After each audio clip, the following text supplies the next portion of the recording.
La Sociedad Española de Radiodifusión presenta... Ser. ¡Viva la radio! Podcast. Siempre. En la cadena Ser. Dime de qué vale padecer dolores, regalar a quien no quiere flores. La hora extra. ¿De qué vale estar cerca si siento que tú ya no estás aquí? Con Dani de la Fuente. Tu mirada ya no me devora. Quisimos un futuro y míranos ahora, peleando por un supuesto amor que nos hace sufrir. Enamorados de esos ojitos verdes, éramos felices de viernes a viernes, de viernes a viernes. Y no me digas, vida mía, que me extrañas si tú no me quieres. Luis Cortés tiene 22 años y lleva desde los 18 haciendo música. Dice que le encanta el flamenco y fusionarlo con otros géneros. Vengo de Burjasó, un pueblo de Valencia, y soy afrogitano. Llevo la música en la sangre, ¿sabes? El artista acumula millones de reproducciones, tiene miles de seguidores y Dolores es su primer EP. Dolores es un EP que yo tenía aquí en el corazoncito, que necesitaba soltarlo, una espinita que tenía que guardar. Pues habla sobre los amores que yo he tenido en mi vida, las mujeres que más me han marcado y que me han hecho ser quien soy y quien seré en un futuro. Pues eso, hablo sobre el amor, el querer, el no amar, por así decirlo. Entre esas mujeres que le han marcado, que le han hecho ser el hombre que es, mamá. Le doy gracias a la vida por todo lo que tengo. Tú me protegías. Para mi madre, para el amor de mi vida, es un tema pues que habla sobre lo que hemos pasado, lo que hemos vivido y lo guerrera y lo luchadora que ha sido para sacarnos adelante. Es un tema muy bonito que le podrías dedicar a tu madre. Ay, mamá, cuánto te quiero. Tú eres mi amor verdadero. Ay, mamá, cuánto te quiero. Bienvenidos, bienvenidas a la hora extra de este primer domingo de mayo, Día de la Madre. Un abrazo a todas nuestras madres, guerreras, ni santas, ni abnegadas, como nos recordaban Aitana Sánchez Gijón y otras madres que nos servían cultura hace un par de meses en este programa. Nuestras madres es como se titula nuestra primera recomendación. Es un libro de Gemma Ruiz Palá con la editorial Consoni, una celebración literaria de una generación de mujeres que son un referente vital, que plantan cara, que no se amilanan, que huyen de la jaula doméstica, pero mujeres, como nos advertía Eva Baltasar la semana pasada, sin red. Con Pepa Blanes hemos ampliado esa celebración de nuestras madres más allá de la literatura. Poco a poco la maternidad ha ido contándose en la ficción desde nuevos puntos de vista, evitando la idealización del American Way of Life. La madre perfecta y feliz se ha ido diluyendo en la literatura y en el cine, y eso es gracias a una nueva generación de mujeres cineastas que han puesto en el centro temas que hasta ahora los grandes señores literatos consideraban menores, como el de la maternidad. Hace 17 años hice este mismo trayecto. Traía a Esteban dentro de mí. Entonces huía de su padre. Y ahora voy en su busca. 25 años hace del retrato de esas madres de Pedro Almodóvar en Todo sobre mi madre, y ahora tenemos historias que hablan de qué son los cuidados, qué es ser hija, qué es ser madre. 5 lobitos, Los pequeños amores son solo algunos ejemplos. ¿Le has hecho vinagre? Sí. Pues no sabe nada. Yo compro uno que está muy bueno. ¿Ya hecho? Sí, pero es ecológico. ¿Ecológico? Eso es un cuento chino. También en la literatura hemos visto novelas portentosas sobre la maternidad, como La perra de Pilar Quintana, Casas vacías de Brenda Navarro o Un trabajo para toda la vida de Rachel Cusk. También Nuestras madres de Gemma Ruiz, novela que ganó el premio Sant Jordi en 2022 y que acaba de traducirse al español. La maternidad, la sociedad te la deja ejercer a veces de las maneras más crueles, ¿no? O sea, no es algo que sea escogido o la manera de practicarla o de poderla desplegar según cómo eres, ¿no? Es según qué contexto tienes. Y a veces, pues bueno, hay contextos de renuncia, de de amargura, ¿no? La autora homenajea a las mujeres de una generación que ahora rondan los 70 y que nacieron en plena dictadura. No pudieron ser libres, solo esposas y madres. Encima fueron silenciadas. Lo que viene de las mujeres, lo que viene de su genealogía, de su historia, no ha estado valorado. Y era como una paradoja que lleváramos todas, y yo incluso, yo también, buscando la genealogía de las intelectuales, de las escritoras, de las historiadoras, de las artistas, y no en la genealogía de las mujeres de a pie. A través de historias de distintas mujeres hiladas entre sí de manera muy sutil, la autora nos cuenta la vida llena de renuncias, de amores y sinsabores, de contradicciones, de esperanzas rotas y de un mundo que les dio la espalda y evitó que pudieran disfrutar del deseo. Su relación con las hijas tampoco fue la mejor. Porque todas tenemos nuestras rencillas o nuestro juicio contra nuestras propias madres, ¿no? Y bueno, de esto, lo otro... Las madres de Gemma Ruiz son mujeres de clase obrera, migrantes y trabajadoras. Mireia, Dora, Isabel, Lana, Beth, Anita... Cada mujer tiene una historia y todas una red de cuidados femeninos y de amistad. Y la red de mujeres, ¿no? que siempre ha sostenido la vida, tanto para económicamente como para compartir los cuidados, como para pasártelo bien. O sea, esta red de mujeres, cuando estamos en una ciudad atomizadas, todas individualizadas, todas separadas, pues no lo tenemos. El costumbrismo, la emotividad, el humor y la ironía. La autora compone un retrato íntimo y político que usa el lenguaje oral para reivindicar a estas madres, mujeres, que han sido auténticos referentes de la vida, nuestras madres. Pecho fuera el puro estilo de la Croix. Mamá, mamá, mamá. No hay que tener miedo a los muertos, sino a los vivos. Nos han advertido más de una vez en este programa. María Velasco, bienvenida a La Hora Extra. Hola, buenas. Ya que estamos en el Día de la Madre, quiero preguntarte por ese precioso homenaje que hiciste a nuestras madres, a la generación de las madres de tu madre, en Amadora, que estuvo aquí Mireniza el pasado Festival de Otoño presentándonoslo, y nos advertía Miren que durante el proceso tú intentabas comprender a tu madre, preguntarte hasta qué punto habías vivido por oposición al legado de tu madre, esos legados que nos han dejado en herencia. ¿Has conseguido romper esas cadenas o al final todas nos acabamos pareciendo a nuestras madres? ¿Cómo ha marcado la relación con tu madre, tu obra, tu trayectoria? Ay, Amadora, empezamos con la cita de Virginia Woolf que dice que si somos mujeres nos pensamos a través de nuestras madres, y desde luego que fue un viaje en ese sentido, ¿no? Porque decíamos, por una parte hay una gratitud, o sea, ese trabajo silencioso, no remunerado de los cuidados, ¿no? Que lo hemos tenido, si no en la generación de las madres, pues será de las abuelas, ¿no? En mi caso todavía es mi madre. Y hay gratitud, pero por otra parte hay un deseo increíble, ¿no? De romper como con ciertos trabajos que casi se sentía que venían unidos, ¿no? Al rol de la mujer cuidadora en la familia. Entonces, bueno, ahí hemos estado en la pelea y creo que todas esas capas estaban en la hora. Estaba una gratitud infinita, ¿no? A ese trabajo que ha hecho posible esos otros trabajos. Pero también el decir, bueno, cómo nos pensamos hoy nosotras, ¿no? De tu madre a tu padre, que ha marcado también este texto, luego te voy a preguntar por él, de las madres a las hijas, a las niñas, en un mundo de fallados, alcohólicos, cazadores, hombres lobo. Ya lo dijo Lovecraft, no existe nada tan peligroso y tan terrible como la gente normal. Who's afraid of the big bad wolf? Big bad wolf, big bad wolf. Who's afraid of the big bad wolf? Fa la la la la. Primera Sangre, que acabas de estrenar con el Centro Dramático Nacional, es la historia de Laura, una niña de tantas, secuestrada y asesinada en los años 90, un caso que fue sobreseído sin que se hallara al culpable. Está inspirado en un caso real. ¿Cómo marcó este caso y tantos otros, como el de las niñas de Alcácer y otros muchos en los años 90, tu infancia? ¿Por qué has querido traerlo al teatro? ¿Dónde surge, cuándo, cómo esta idea? Bueno, yo me he dado cuenta de que era un trauma muy vivo, no porque esa violencia, por así decir, haya remitido, ¿no? O sea, la obra se fija en un caso, como dices, del año 91, que se lleva menos de un año de diferencia en realidad con Alcácer, que fue el más mediático. esa violencia ha seguido, ¿no? A la vista está. Sin embargo, es verdad que yo creo que en ese momento se generó también un relato de terror en los medios, ¿no?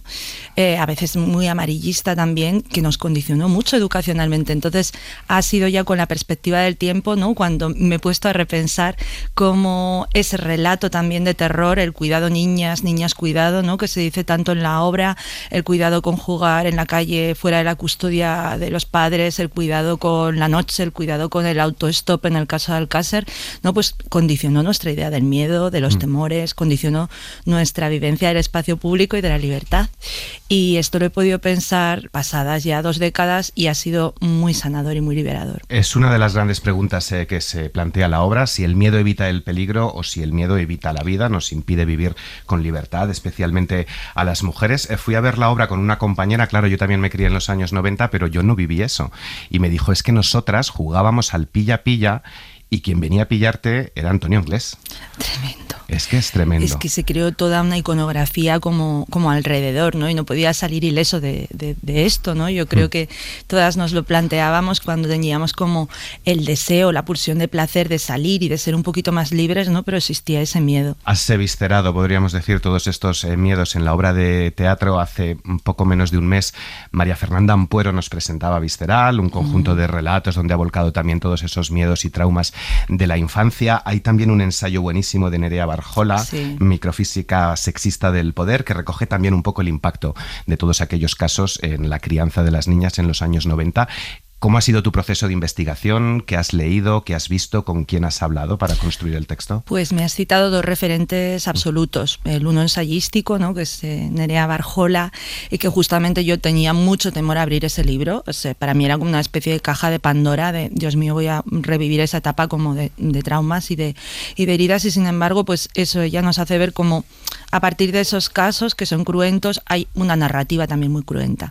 Y justo el deseo de crear contranarrativas, ¿no? Nosotras hoy en día, las autoras, decir, bueno, ¿qué tenemos que hacer? ¿Qué tenemos que decir sobre estos casos? ¿No? ¿Cómo es nuestra memoria de los mismos?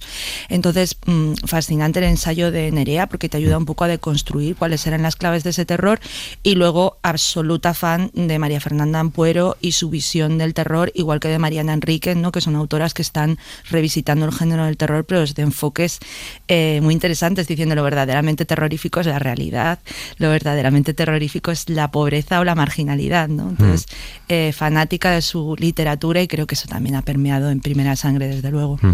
Hay muchas reflexiones. Otra de las grandes preguntas que plantea la obra es ¿cuándo se hace una mujer? ¿Cuándo, a qué edad dejamos de ser niñas dulcemente eternizadas?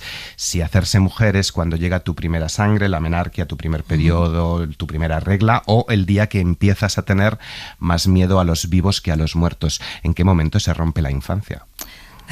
Pues creo que depende de quién, ¿no? Creo que es un hito, un rito de paso, ¿no? Que a cada cual le viene en un momento. Desde luego que aquí la primera sangre del título, ¿no? Nos sirve para ese asesinato que para mí, en mi caso, fue como una pérdida de la inocencia brutal, ¿no? De entender como que había un mal y que algo conspiraba en la sociedad contra determinados cuerpos, pero también hace referencia a la primera sangre del desarrollo, ¿no? Y a qué tipo de mujeres queríamos elegirnos. Íbamos a permanecer en ese espacio de la casa que nos decían que era el más seguro, bajo la custodia familiar, o íbamos a salir a conquistar nuestra parcelita de mundo. Entonces, sí, cuando decía el título Primera Sangre, me decían, ¡ay, esto va de la regla! ¡Qué interesante!, ¿no? Porque como que son cosas también que no se han tematizado, entonces eso está por ahí también como una segunda capa.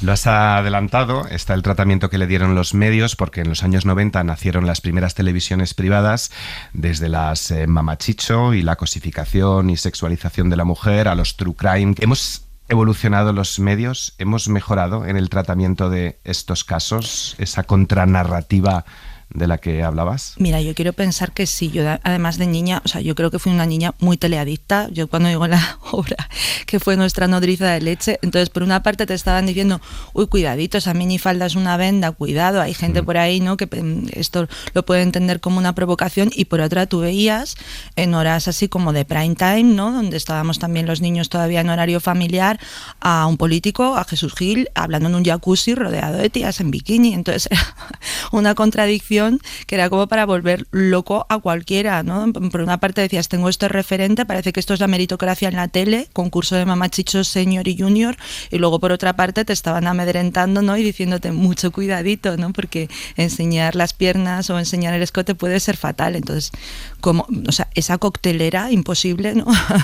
¿Cómo sales ileso mentalmente de esto? Claro, no sé si socialmente y en la judicatura, que al final también es un poco un reflejo de la sociedad, o imprime su carácter en la sociedad, hemos avanzado, porque hemos visto el caso de La Manada, hemos visto el caso de Dani Alves, victimizando siempre, ¿no?, a la víctima, revictimizándola, si fue culpable, si dio paso a eso. Sigue siendo un debate, yo creo que sí que hemos aprendido, porque esos cuerpos madre mía, ¿no? Fueron víctimas después de víctimas, o sea, hubo Nerea Barjola lo dice, una especie de disección alrededor de esos cuerpos, ¿no? Se hicieron públicas las autopsias, fue mucha carnaza, mucho morbo alrededor, una falta de respeto a las víctimas. Todavía hoy no es como algo, bueno, un tema de debate, ¿no? La ética periodística, qué datos es necesario dar sobre las víctimas, que otros datos lo único que hacen también es generar casi esa corriente de miedo, ¿no? Y creo que es algo sobre lo que debemos seguir cuestionándonos, ¿no?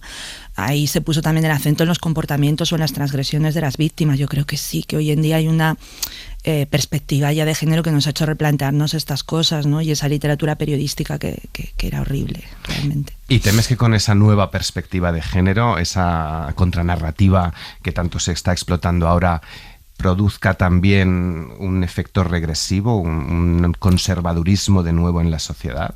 Estamos en esas. Lo que pasa es que uno tiene que justamente entender, ¿no? Y yo creo que en la investigación a mí me ha pasado leyendo, yo qué sé, pues esos recortes de prensa de la época en las que incluso se romantizaba la escena del crimen, decir, bueno, es que esta perspectiva de género no es una desigualdad, es una igualdad, al revés, ¿no? Es ver realmente cómo había pues un tipo de lenguaje muy enquistado que era muy pernicioso y muy irrespetuoso hacia el cuerpo de las víctimas. Entonces, desde luego hay que entenderlo así, es como una ganancia en derechos y en libertades que es para todos y para todas, o sea, es así, ¿no? Y cuando uno no es capaz de ver la violencia es porque de alguna manera, ¿no?, esto nos lo dice Polve Preciado, lo estás ejerciendo, entonces, cuidado, ¿no? Derechos para todos, lo has dicho bien. Decíamos que tu padre en cierta manera ha marcado este texto porque confesabas en la rueda de prensa que tu padre es fontanero, que quiso tener un varón, pero que al final ha tenido 3 hijas y que también como que ha experimentado un cambio a lo largo de su vida, ¿no? El descubrir las violencias a las que estaban expuestas sus hijas, pues le hizo reflexionar, despertar. Reivindicabas de hecho la palabra woke, ¿no? Si woke, sí, eso con lo que critican, ¿no?, a los progresistas, a las minorías que alcanzan derechos. El woke, si es despertar, bienvenido sea el despertar de los hombres y la revisión de la masculinidad, ¿no?, que al final es un poco el camino que hace también el comisario. Total, yo estoy enamorada del rol del comisario, que lo hace Francisco Reyes en la obra, y bueno, siempre pues las ficciones beben de la realidad, ¿no? Y en este caso yo hablaba de una nueva sensibilidad que se ha despertado en mi padre, nadie lo diría, ¿no? Un señor jubilado, exfontanero, que se pasea por Burgos con sus chatitos y dando sus paseos al campo. Para mí mi padre es un woke, para mí mi padre ha hecho una transición absoluta y emocionante, y creo que ha sido a partir de eso, ¿no?, de entender también pues las experiencias de divorcio de sus hijas, las experiencias de sus hijas viajando solas. Entonces hemos compartido eso, hemos madurado juntos, y creo que mi padre hoy es una persona pues que ha pegado un giro de 360 grados. El comisario también reflexiona sobre la cultura de la violación. Un hombre es la continuidad de otro hombre y un hombre es un sistema. ¿Cómo acabar con ese sistema, con esa herencia maldita? ¿Un hombre será siempre un lobo para la mujer? Es muy bonita esa reflexión, y cuando él empieza a entender que no hay un único culpable, ¿no?, sino que es un sistema. ¿Y qué querría decir esto? Que puede parecer un concepto abstracto o académico de la cultura de la violación, ¿no? Entonces, él entiende que hay una cierta... Que no son... si estos casos se repiten a comienzos de los 90 y siguen hoy, no es porque haya individuos aislados que presenten una psicopatía, una enfermedad mental, ¿no? Si se repite tanto y en todas partes, si hay, por ejemplo, violencias que además son grupales, que no dependen de una única persona, dices, no puede haber 5 enfermos ahí, ¿no? Es porque realmente hay unas estructuras, ¿no?, de poder que han permitido esto. Entonces, esa es como la gran bombillita que se le enciende al comisario, de decir, ostras, no hay un solo culpable, ¿no? Hay mucha gente que sin haber tenido nunca las manos en sucias en sangre o haber ejercido directamente la violencia, de alguna manera está teniendo comportamientos que hacen que se perpetúe y está teniendo una cierta permisividad hacia eso. Claro, de lo íntimo a lo colectivo, de lo global a lo particular, porque esas estructuras de poder también se reflejan en la familia, porque un dato que se da en la obra, para quien lo desconozca, es que la mayor parte de abusos se producen en el entorno familiar. Ese dato es terrible, ¿no? Es un 80%, es un dato real, estadístico, y es tremendo, sobre todo porque también siempre te meten miedo con el afuera, ¿no? En la obra se habla mucho de los cuentos, ¿no? Que ya están para advertirnos de eso, de cuidadito con el bosque Caperucita, cuidadito con ponerte unas zapatillas rojas en el cuento de Andersen, cuidadito con ir más allá del arco iris Dorothy, y sin embargo, pues un lugar de peligrosidad, ¿no? Es ese espacio doméstico que parece que ese espacio de reclusión fuera el más seguro para nosotras. Mentira. La regla, la virginidad, la prueba del pañuelo, las mujeres sucias, pecadoras, inmundas como los cerdos. ¿Cómo salir del convento o cómo dialogar con Dios de mujer a mujer? ¿Cuál es la reflexión también un poco religiosa que atraviesa la obra? Bueno, para mí hay una frase en la obra que me atraviesa y que puede parecer que tiene y que no tiene que ver con el tema central, pero es el hecho de que la pereza es el peor pecado de todos, ¿no? Y que la pereza es la artrosis del riesgo. Y que tenemos como no solo el derecho, sino el deber de reinventarnos.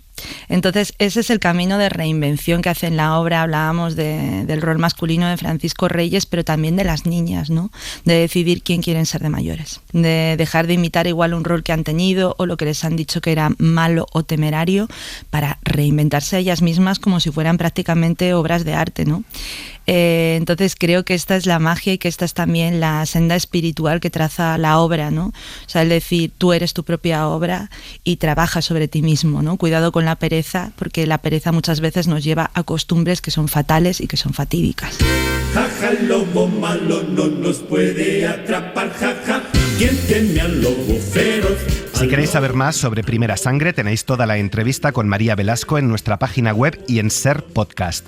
El Teatro del Barrio en Madrid ha estrenado este fin de semana Roto, de Paco Gámez. Es otra historia de una agresión sexual a un menor, pero narrada a partir del arrepentimiento del agresor. ¿Podemos liberarnos de nuestro pasado huyendo? ¿Podremos perdonar? Son preguntas que arroja este montaje sobre las causas y consecuencias de los abusos, sobre las heridas irresueltas e irresolubles. Un descenso a los infiernos. Hay dos historias que se entrecruzan, que es la historia por un lado de un hombre que sufrió abusos en la infancia y ahora está en su edad adulta intentando sanar esa herida, intentando huir hacia adelante, intentando no considerarse a sí mismo víctima y sobre todo con un temor a repetir lo que él sufrió, convertirse en un abusador. Y por otro lado tenemos a otro personaje que nos cuenta la vida de un hombre que tiene un impulso de abusar de su propio hijo y bueno, nos metemos en una mente bastante oscura, en cómo se justifica a sí mismo lo que está haciendo, en su arrepentimiento, su culpabilidad, su miedo y la manipulación que ejerce sobre el menor. Intentamos desde esta obra dar luz a un hecho tan oscuro como este, a algo que no queremos hablar normalmente, pero que bueno, que hay que hablar porque es algo terrible, pero dar luz ahí es buscar mediante el arte una forma sanadora. La obra no trata el tema de una forma explícita, sino de una forma poética y de una puesta en escena bastante hermosa, con un equipo artístico que ha hecho un trabajo muy bonito de sonido, de luces, de espacio escénico, los actores. Estamos muy contentos con el proyecto. Mi madre me enseñó que las cosas que no se dicen y no se cuentan no suceden, Cristina. No suceden. A finales de los 90 se produjo el llamado caso Baninkoff o caso Dolores Vázquez, otra víctima revictimizada por ser mujer y lesbiana. Su historia aparece en uno de los relatos de Ya casi no me acuerdo, el debut en la literatura de la periodista cultural Clara Morales. 13 cuentos publicados con la editorial Tránsito que nos han atrapado. En Ya casi no me acuerdo hay también niñas abusadas en la infancia, hay niñas que descubren el deseo por otras niñas, el paso de la adolescencia a la edad adulta y victimizan víctimas del franquismo. Es todo un ejercicio de memoria escrito con exquisitez. Con Clara Morales ha conversado Raquel García. Somos lo que recordamos. Combatir nuestros recuerdos sería como combatirnos a nosotros mismos. Sobre esta premisa se construye Ya casi no me acuerdo, el debut literario de la periodista Clara Morales. 13 relatos que giran en torno a un mismo eje, la memoria, la individual y la colectiva. Yo creo que es un deber la memoria. Es un deber que tenemos todos, da igual a qué nos dediquemos. Y además, yo creo que casi no tenemos elección, porque la memoria no es algo que se tenga o no se tenga según te convenga a ti. Sí que puedes intentar hacer como que no la tienes, pero yo creo que es un deber y algo inevitable también. Ya casi no me acuerdo reúne historias íntimas que nos hablan de infancia, de abusos sexuales, de infidelidad, del descubrimiento de la identidad sexual e historias colectivas sobre la conquista de derechos LGTBI, del exilio y la guerra, de las torturas que sufrían los detenidos por la policía franquista o del caso Baninkoff y Dolores Vázquez. Un interesante ejercicio en el que la autora mezcla recortes de prensa de la época con la historia de una niña que está viviendo la transición de su cuerpo, la madurez de sus emociones y su vida en el pueblo. Esa superposición de estas dos memorias servía para ver las costuras a esa división, porque cuando somos conscientes de estar, o cuando no somos conscientes ni siquiera de estar viviendo un fenómeno colectivo, esa historia con mayúsculas, ¿no? Esa memoria de todos, en realidad lo que estamos haciendo es vivirla desde nuestra experiencia íntima y se convertirá en memoria íntima. Y al contrario, en nuestros recuerdos íntimos se transparentan todas las tensiones históricas, políticas, colectivas. Partes distintas de una misma memoria que funcionan de manera parecida y que surgen de entrevistas, de exposiciones, de recortes de prensa y de su propia historia personal, que dudó incluir hasta el último momento, el expediente de detención de su bisabuelo. Me parecía un poco un ejercicio de egolatría. ¿Qué importa que sea la historia de mi familia, ¿no? Mi bisabuelo era masón y fueron procesados muchísimos masones junto con sindicalistas, políticos, y de hecho a él le procesan dentro de un proceso colectivo. Y sí que es verdad que pensar en la memoria de otros me hizo pensar en la de mi familia y no al contrario, con lo cual yo creo que también es una demostración de lo fértil que es mirar a la memoria colectiva para entender la memoria propia y la memoria íntima. Apenas hay voces masculinas, son las mujeres las que cuentan sus historias. La autora juega con sus puntos de vista en un ejercicio de resignificación de experiencias, la mayoría traumáticas y que le son comunes a todas ellas. Probablemente la mayor parte de la narrativa de la literatura o de la ficción se haga buscando sentirse mejor. Pero además sabemos lo importante que es contarnos, escuchar a los demás y convertir lo que tú pensabas como un relato único, algo que solo te pasaba a ti, en algo que nos sucede a todas. Desconfiada de la capacidad de la literatura para cambiar el mundo, el que nos lo preguntemos tanto es el resultado de la frustración, asegura la autora, que reivindica el poder del relato corto para poder contar sus historias. Para empezar, me permitía intentar construir un libro de relatos en torno a la memoria, cómo funciona la memoria, de manera fragmentaria, de manera contradictoria, con distintas voces que hablan a la vez, que se solapan, y eso lo permite el relato, la colección de relatos en este caso, y no lo permite la novela. Y además también me parece que el relato permite una intensidad de la escritura que no permite la novela, porque beberte un vasito de caldo muy intenso lo haces con gusto, pero beberte 2 litros a lo mejor no. Dice Clara Morales que no sabe si la literatura puede entenderse como una terapia narrativa, pero hace que nos entendamos mejor y que podamos tener herramientas para cambiar las cosas. La hora extra. Este 6 de mayo se cumplen 100 años del nacimiento de Néstor Basterrechea, un artista vasco coetáneo de Oteiza o Chillida, otra de las figuras más prolíficas de Euskadi y de España. Escultor, cineasta, arquitecto, diseñador, el Museo de Bellas Artes de Bilbao expone, con motivo de este centenario, su faceta más desconocida, el diseño de muebles modernos. Radio Bilbao, Gonzalo Loza. Es complicado recorrer la geografía vasca y no encontrarse con una escultura de Néstor Basterrechea. Su obra pública supone una de las más importantes de Euskadi.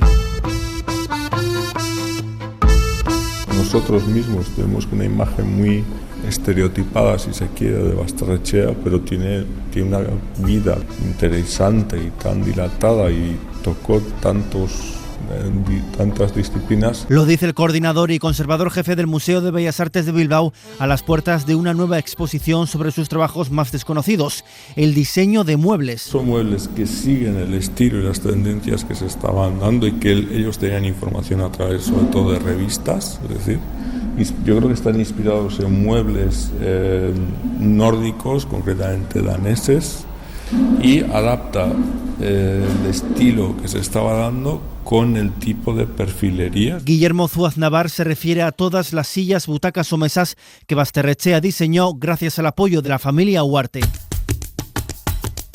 Su padre trabajó en el primer gobierno vasco durante la República y tuvo que emigrar tras la Guerra Civil. Empezó a ganarse la vida dibujando, como recuerda su hijo, Gorka Basterrechea. Aita, si era algo, era un dibujante. Era increíble, o sea, dibujaba muy bien. De hecho, en Argentina le conocí a mi madre haciéndole un retrato, porque claro, cuando llegan allí, como te comentaba antes, mi abuelo les dice, oye, a buscarnos la vida a todos porque aquí no hay dinero. Tanto que pasó por varias marcas y firmas de muebles a su vuelta a España. De marcada ideología nacionalista, eso le permitió una búsqueda constante de transformación social y de varias formas. Pues uno recuperando las formas características que se identifican con el País Vasco y trabajándolas y presentándolas desde lenguajes absolutamente modernos, vanguardistas o si se quiere rupturistas. Y es la clave en toda su trayectoria. El exponente máximo de esto se dio con su obra más emblemática, serie cosmogónica vasca, compuesta por 18 esculturas. Así como, por ejemplo, Teiza agarraba el barro, lo modelaba y eso luego se traducía en un hierro, en una fundición, se traducía en una madera.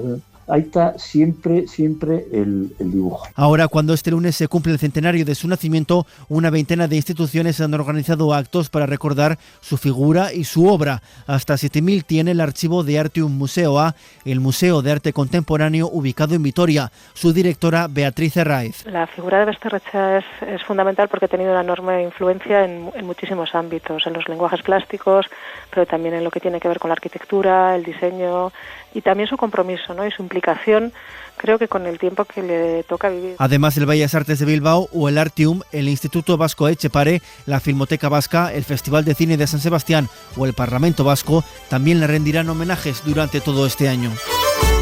Si algún día se queda la pena en el pecho, tiene que ser suficiente con lo que ya he hecho. Terminamos en el Museo de Pontevedra para conocer el archivo de Berta Cáccamo, una creadora e investigadora de la pintura que en las últimas décadas del siglo pasado y primeras de este exploró los caminos de la abstracción. La exposición Berta Cáccamo, Correspondencias de Archivo, reúne cuadernos, diarios, libros de la artista, fotografías de obras, una retrospectiva del trabajo de la viguesa, fallecida en 2018, y que hace hincapié en etapas poco exploradas como la de los años 80 en Barcelona y Galicia. Radio Pontevedra, Ramón Mella. Berta Cáccamo, Correspondencias de Archivo, es un proyecto expositivo concebido específicamente para el Museo de Pontevedra. Aborda una perspectiva poco explorada hasta hoy, la importancia del archivo de Berta Cáccamo, que fue una investigadora en el ámbito de la pintura, según el comisario de la muestra, Juan de Nieves. Fundamentalmente unha investigadora no ámbito da pintura. Queda prendida do discurso pictórico e, de algún xeito, a súa pintura a partir dese momento rexeita unha pintura de carácter máis especulativo e máis de mercado que se fixo moito nos anos 80 en España, en toda Europa. Ela insiste nos principios fundamentais da pintura, sobre todo de artistas importantísimos na escena europea, alemana, francesa dos anos 60 e 70, retoma, digamos, ese espírito investigador. Eso é o que lle impulsa a ela toda a súa trayectoria, ¿no? Si algún día sintes esa pena no peito. El legado fue constituido en 2018 por familiares y amigos de la artista viguesa tras su prematuro fallecimiento, con el objetivo de mantener viva su memoria. Con el archivo dialogan las 40 pinturas y más de 30 dibujos que se exhiben en esta muestra. Fueron creados en las diferentes ciudades en las que vivió Berta Cáccamo desde mediados de los 80 hasta 2018, Vigo, Barcelona, París y Roma. Su hermano Pepe Cáccamo dice que la familia está encantada con la posibilidad de que el archivo se quede en el Museo de Pontevedra. porque isto é unha síntese, unha escolma, unha antoloxía de moitos anos de traballo. E sí, creo que sí que recollemos, que está recollido un pouco o espírito do seu traballo, a súa dedicación, por certo, dedicación moi seria, moi consciente, como se pode ver en todas estas, sobre todo nas mesas, podese observar o rigor das súas anotacións, das súas reflexións e tal. E para nós, para o legado Berta Cáccamo, para a familia de Berta, é fundamental a posibilidade de que o arquivo quede aquí. La exposición estará abierta en el edificio Castelao del Museo de Pontevedra hasta el 9 de junio. Para cuando ya no esté, póngame una vela siempre. Ocúpate de que no olviden que me tengan en la mente. Ocúpate de que no olviden que me tengan en la mente. Nos vamos, María Jesús Rodríguez ha estado en la técnica, muchas gracias por acompañarnos, que tengan buena semana. Si algún día sintes esa pena no peito, lembra que xa é dabondo todo que está feito. Ten que dar co que medra no fondo da alma, e a que hoxe mañán e sempre ten a calma. Cadena SER, la radio.